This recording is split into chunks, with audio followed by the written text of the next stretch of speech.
मृत्युञ्जय परेशान जगदाभयनाशन्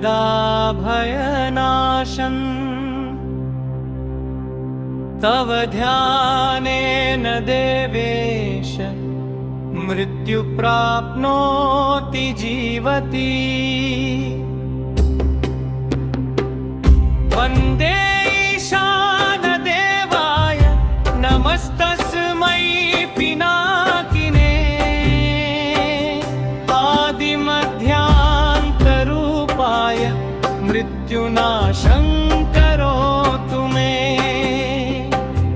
नमस्तस्मै भगवते कैलासाचलवासिने नमो ब्रह्मेन्द्ररूपाय मृत्युनाशं करोतु मे। त्र्यम्बकाय नमस्तुभ्यं पञ्चस्याय नमो नमः। नमो दोर्दण्डचापाय मम मृत्युं विनाशय।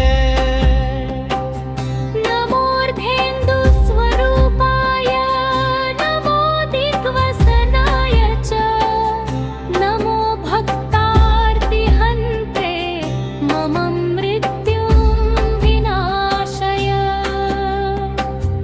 देवं मृत्युविनाशनं भयहरं साम्राज्यमुक्तिप्रदम् नानाभूतगणान्वितं दिवि पदै देवै सदा सेवितम्।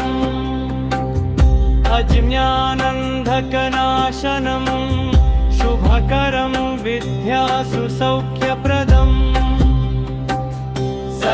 सर्वपतिमहेश्वर हरं